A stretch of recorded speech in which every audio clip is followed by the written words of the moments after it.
एक गांव में रतन और बिरजू नाम के धनी दो पड़ोसी रहा करते थे। एक दिन की बात है, रतन किसी काम से बाजार जा रहा था कि तभी रास्ते में मुखिया रतन को रोक कर बोला, क्या हालचाल है रतन? आजकल बाजार में बहुत कम दिखाई देते हो। ईश्वर की कृपा है मुखिया जी, काम से फुर्सत ही नहीं मिलती, इसीलिए बाजार आने का समय बहुत कम मिलता है। दरअसल मैं तुम्हारे ही घर पर आ रहा था। अच्छा हुआ तुम मुझे बाजार में ही मिल गए। अब तो आपको मेरे घर पर आना ही पड़ेगा मुखिया जी, काफी दिन हो गए आपको मेरी पत्नी के हाथ का चाय पिए हुए। किसी दिन जरूर आऊंगा। अभी मुझे तुमसे एक जरूरी काम था। हाँ बोलिए मुखिया जी, क्या काम था? रतन, हमारे गांव में कोई अस्पताल नहीं है और इसलिए हम सब गांव वाले आपस में मिलकर के एक अस्पताल बनवाने जा रहे हैं। ये तो बहुत शुभ काम है मुखिया जी, बताइए मैं इसमें आपकी क्या सहायता कर सकता हूँ? अपनी मर्जी से जितनी तुम्हारी हैसियत हो उतना दान तुम दे दो। मुखिया की बात सुनकर रतन ने अपनी जेब से 100 रुपए का नोट निकालकर मुखिया को पकड़ा दिया। रतन, सिर्फ 100 रुपया? मेरी बस इतनी ही हैसियत है मुखिया जी। इतना कहकर रतन वहाँ से चला गया। मुखिया खराब मूड लेकर सीधे बिरजू के घर चला गया। अरे आइए मुखिया जी, बड़ी लंबी उम्र है आपकी, मैं आपको ही याद कर रहा था।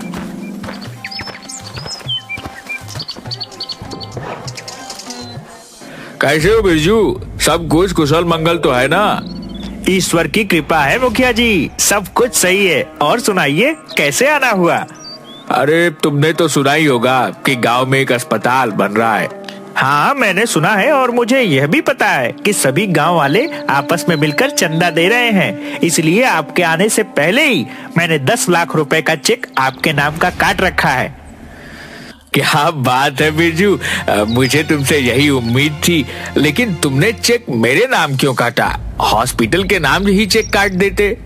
आप हमारे गांव के मुखिया हैं, मुझे आप पर पूरा भरोसा है। एक तुम हो और एक वो तुम्हारा पड़ोसी रतन है। जानते हो उसने अस्पताल को कितना दान दिया है? सिर्फ 100 रुपए। मेरी समझ में नहीं आता कि इतना धन का आखिर वह करेगा क्या। उसने तो कंजूसी की हद ही कर दी। इतना बोलकर मुखिया वहाँ से चला गया। कुछ देर बाद बिरजू संपत के साथ अपने खेत में चला गया। संपत बिरजू से बोला, इस गांव में सबसे ज्यादा दान हॉस्पिटल को आपने दिया है, अब तो हॉस्पिटल का उद्घाटन आपके ही हाथों होगा। जब सबसे अधिक दान मैंने किया है तो फिर उद्घाटन भी मेरे ही हाथ होगा। वैसे मुझे रतन से ऐसी उम्मीद नहीं थी, वह इतना कंजूस निकलेगा यह नहीं कभी सोचा था। संपत की बात सुनकर बिरजू मुस्कुरा कर रह गया। समय ऐसे ही बीतता गया। एक दिन की बात है, रतन अपने घर पर अपनी पत्नी के साथ भोजन कर रहा था कि तभी गांव का एक व्यक्ति वहां आ गया। क्या हुआ श्यामलाल चाचा, आप इतने घबराए हुए से क्यों हैं? रतन, मेरी पत्नी बहुत बीमार है। डॉक्टर ने उसका ऑपरेशन बता दिया है और तुम तो मेरी हालत जानते हो। मैं तुमसे यहाँ पर मदद मांगने के लिए आया हूँ। चिंता मत करो श्यामलाल चाचा, ईश्वर पर भरोसा रखो, सब कुछ सही हो जाएगा। मुझे 10,000 की सख्त जरूरत है रतन, और इस पूरे गांव में सिर्फ तुम ही हो जिससे मैं पैसे उधार मांग सकता हूँ। मैं तुम्हारे पैसे बहुत जल्द लौटा दूंगा। मुझे माफ कर दो श्यामलाल चाचा, मेरे पास 10,000 रुपए अभी इस समय नहीं है। इस समय मैं तुम्हारी 2,000 रुपए की मदद कर सकता हूँ। इतना कहकर रतन ने 2,000 रुपए श्यामलाल को पकड़ा दिए। मुझे तुमसे ऐसी उम्मीद नहीं थी रतन। क्या तुम्हें मुझ पर भरोसा नहीं है कि मैं तुम्हारे पैसे लौटाऊंगा? ऐसी बात नहीं है श्याम चाचा, मुझे आप पर पूरा भरोसा है, लेकिन यकीन मानिए मेरे पास इस वक्त सिर्फ 2,000 रुपए ही पड़े हैं जो मैं आपको देने के लिए तैयार हूँ। यह 2,000 भी अपने पास रख लो। जहाँ से मैं बाकी रुपए का इंतजाम करूंगा वहाँ से मैं 2,000 रुपए का भी इंतजाम कर लूंगा। अरे लानत है तुम पर रतन, इतनी धन दौलत होने के बाद भी किसी व्यक्ति की मदद तक नहीं कर सकते। श्यामलाल क्रोधित होता हुआ घर से बाहर निकला। रतन श्यामलाल को आवाज लगाता हुआ घर से बाहर आ गया, मगर श्यामलाल ने उसकी बात नहीं सुनी। तभी रतन की पत्नी भी घर से बाहर निकल कर आ गई। अजी लगता है श्यामलाल चाचा को पैसों की कुछ ज्यादा ही जरूरत होगी। मैंने उन्हें कभी इतने गुस्से में नहीं देखा। क्या मैंने उन्हें पैसे देने से इनकार किया था? मेरे पास सिर्फ इतने ही पैसे पड़े हुए हैं। मेरी समझ में नहीं आता कि आपके पास अच्छी खासी खेती है। हर साल आपकी फसल गांव में सबसे अच्छे दामों में बिकती है। आपके पास से इतना पैसा आखिर जाता कहाँ है? भूलो मत कि हमारे बच्चे गांव से बाहर शहर में पढ़ते हैं। उनकी स्कूल और मेंटेनेंस का खर्चा कितना आता है, और फिर हमारे घर के खर्चे भी कुछ कम नहीं है। इधर श्यामलाल आंखों में आंसू लिए हुए जा रहा था कि तभी रास्ते में उसे गांव का मुखिया मिल गया। अरे क्या बात है श्यामलाल, तुम्हारी आंखों में ये आंसू क्यों? सब कुछ कुशल मंगल तो है? अब क्या बताऊं मुखिया जी, मेरी पत्नी की तबीयत कुछ दिनों से ठीक नहीं चल रही। हाँ, इस बात को मैं जानता हूँ। क्या हुआ, बोलो। डॉक्टर ने उसका ऑपरेशन बता दिया है मुखिया जी। मुझे इस वक्त 10,000 रुपए की सख्त जरूरत है, और आप तो मेरी हालत जानते हो। मैं बड़ी उम्मीद लेकर रतन के पास 10,000 रुपए उधार मांगने गया था। मगर उसने तुम्हें 10,000 रुपए नहीं दिए होंगे, और यही कहा होगा कि उसके पास पैसे नहीं है। हाँ, आपने बिल्कुल सही कहा। आपको कैसे पता? क्योंकि जो व्यक्ति हॉस्पिटल के दान में भी कंजूसी करता हो, उस व्यक्ति के बारे में हम क्या ही कह सकते हैं। अरे वह तो पुण्य का काम करने में भी घबराता है। मुखिया जी, आप ही मेरी कुछ मदद कीजिए। इस गांव में सिर्फ एक ही व्यक्ति है जो तुम्हारी मदद कर सकता है, वह है बिरजू। तुम्हें इसी वक्त बिरजू के पास जाना चाहिए। मुखिया की बात सुनकर श्यामलाल दौड़ता हुआ बिरजू के घर चला गया और उसे अपनी सारी स्थिति बता दी। अरे तो तुम्हें उस कंजूस रतन के पास जाने की क्या आवश्यकता थी श्यामलाल चाचा? तुम सीधे मेरे पास आते। इतना कहकर बिरजू ने 20,000 रुपए की रकम श्यामलाल को पकड़ा दी। लेकिन मुझे सिर्फ 10,000 रुपए की आवश्यकता है। श्यामलाल चाचा, आप बहुत ही भोले हैं। अरे भाई, ऑपरेशन के बाद दवाइयाँ वगैरह में भी बहुत खर्चा आता है, उसका इंतजाम आप कहाँ से करेंगे? इसीलिए ये 20,000 रुपए आप रख लीजिए। मैं तुम्हारे ये पैसे बहुत जल्द लौटा दूंगा बेटा। श्यामलाल चाचा, इन पैसों को लौटाने की कोई आवश्यकता नहीं है। यह पैसे मैंने तुम्हें अपना पिता समझ कर दिया है, और एक बेटे को अपने पिता के ऊपर किया गया एहसान कोई एहसान नहीं होता, बल्कि कर्तव्य होता है। श्यामलाल खुश होता हुआ वहाँ से चला गया। इतना बोलपत अपने गोदाम में आ गया कि तभी वहाँ पर संपत दौड़ता हुआ आया। ये क्या बिरजू भाई, मैंने सुना है कि आपने श्यामलाल को 20,000 रुपए दान में दे दिए। वो पूरे गांव में आपकी प्रशंसा के पुल बांध रहा है। अच्छा, तो बात पूरे गांव में भी फैल गई। आखिर उस भिखारी को 20,000 रुपए देने की क्या जरूरत थी? मैं आपसे कब से 5,000 रुपए मांग रहा हूँ, मुझे तो आप दे नहीं रहे। बकवास बंद करो संपत। तुम हर महीने अपनी तनख्वाह ले जाते हो, फिर भी अगर तुम्हें पैसे और चाहिए तो मैंने क्या तुम्हें मना किया है क्या? कुछ दिनों बाद गांव में अस्पताल बनकर तैयार हो गया।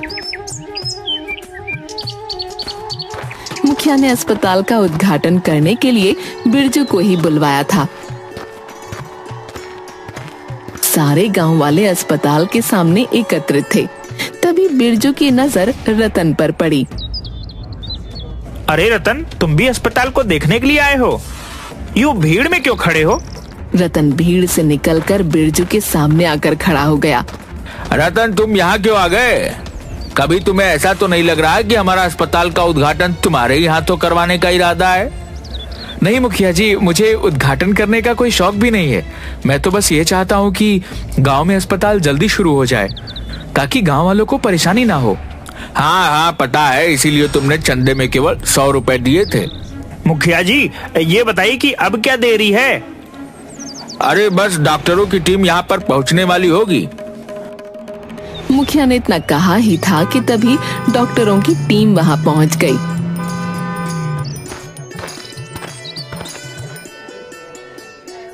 बिरजू अस्पताल का रिबन काटने ही वाला था कि तभी अचानक वो बेहोश होकर गिर गया।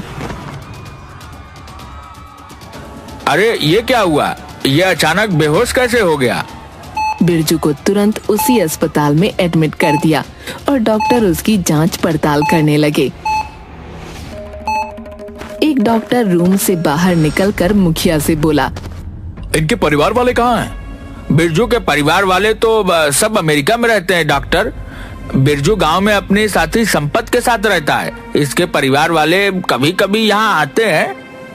बात असल में यह है कि मुखिया जी कि बिरजू की एक किडनी बुरी तरह से खराब हो चुकी है। अगर अभी इसकी किडनी ट्रांसप्लांट नहीं किया गया तो इसकी जान जा सकती है। चिंता मत कीजिए डॉक्टर, हमारे गांव में बिरजू ने इतने लोगों की मदद की है, कोई न कोई किडनी देने के लिए तैयार जरूर हो जाएगा। इतना बोलकर मुखिया वहां से चला गया। मुखिया ने गांव के हर व्यक्ति से बिरजू के लिए किडनी मांगी, मगर सबने किडनी देने से इनकार कर दिया, सिवाय एक के। कुछ दिनों बाद बिरजू स्वस्थ हो गया। मुखिया अस्पताल में बिरजू से मिलने के लिए आया। ईश्वर का लाख लाख शुक्र है कि तुम स्वस्थ हो गए। मुखिया जी, मेरी एक किडनी खराब हो चुकी थी। गांव के ही किसी व्यक्ति ने मुझे अपनी एक किडनी दान दी है। मैं जानना चाहता हूँ, ये काम मेरे वफादार साथी संपत के अलावा और कोई नहीं कर सकता। नहीं बिरजू, तुम्हारा वफादार साथी तो संपत किडनी का नाम सुनते ही भाग गया। गांव के हर व्यक्ति ने तुम्हें किडनी देने से इनकार कर दिया। तो फिर कौन है वो जिसने मुझे किडनी दी? मैं उसका आभार व्यक्त करना चाहता हूँ। हालांकि अगर मैं अपनी सारी दौलत भी उसके कदमों में लाकर रख दूं तो मैं उसका कर्ज नहीं चुका सकता। उसने मना किया है कि तुम्हें उसका नाम न बताया जाए। अब तुम्हें घर चलना चाहिए, डॉक्टर ने तुम्हें छुट्टी दे दी है। बिरजू मुखिया के साथ अस्पताल से बाहर आया ही था कि तभी एक कार आकर रुक गई। उस कार में से एक वकील निकलकर मुखिया के सामने हाथ जोड़ता हुआ बोला, मुझे माफ कीजिएगा मुखिया जी, मुझे आने में थोड़ी देर हो गई। कोई बात नहीं वकील साहब, तो क्या उस महान व्यक्ति का नाम पता लगा? इस फाइल में उस व्यक्ति का नाम और फोटो मौजूद है जिसने अस्पताल के लिए यह पूरी जमीन 2 करोड़ में खरीद कर दान दी है। इतना कहकर वकील वहां से चला गया। मुखिया ने जैसे ही फाइल खोलकर देखा तो उसमें रतन का फोटो लगा हुआ था। ये सब क्या हो रहा है मुखिया जी? मैं काफी दिनों से यह पता लगाने का प्रयास कर रहा था कि जिस जमीन पर यह अस्पताल बनकर तैयार हुआ है, यह जमीन किसने खरीद कर दान में दी है। बिरजू, यह जमीन हमारे ही गांव के व्यक्ति रतन ने खरीद कर दान में दी है। जैसे सारा गांव कंजूस के नाम से बुलाता है, मुझे तो विश्वास नहीं हो रहा कि कहीं ये रतन की कोई चाल तो नहीं। मैं बताना तो नहीं चाहता था, लेकिन अब तुम्हें बता देता हूँ। तुम्हें किडनी देने वाला कोई और नहीं बल्कि रतन है। मुखिया की बात सुनकर बिरजू की आंखों में आंसू आ गए। मुझे रतन के पास ले चलिए मुखिया जी। मुखिया बिरजू को रतन के घर पर ले गया। बिरजू हाथ जोड़ता हुआ रतन से बोला, मुझे माफ कर दो, मैंने तुम्हें कितना गलत समझा। तुमने आखिर बताया क्यों नहीं? तुमने अस्पताल के लिए 2 करोड़ की जमीन खरीद कर दान दी है, और ये जानने के बावजूद मैं कितना गलत हूँ। तुमने मेरा जीवन बचाने के लिए अपनी किडनी तक दान कर दी। सच्चा दान वह नहीं होता बिरजू जो बताकर या दिखाकर किया जाए। सच्चा दान वह होता है जो छुपा कर किया जाए। सच्चा दान वह होता है जिससे किसी का जीवन सफल हो सके। मैं कितना गलत हूँ मुखिया जी। मैं अब तक लोगों को धोखा देता आया हूँ। मैंने अस्पताल में दान भी दिखावे के लिए किया था। सच यह है कि मैं 2 नंबर का काम भी करता था। मैं अपने आप को कानून के हवाले कर दूंगा और अपने पापों का प्रायश्चित करूंगा। अपने पापों के प्रायश्चित करने के लिए तुम्हारा जेल जाना जरूरी नहीं बिरजू। तुम अभी और इसी वक्त अपने सारे बुरे धंधे बंद कर दो और अपने बुरे धंधे से कमाई हुई सारी दौलत गरीबों को दान कर दो। फिर देखो तुम्हें तुम्हारे मन को कितनी शांति मिलती है। रतन की बात सुनकर बिरजू मुस्कुरा दिया और बिरजू ने ठीक वैसा ही किया। उसने अपने बुरे कर्मों से कमाई की सारी दौलत गरीबों में दान कर दी।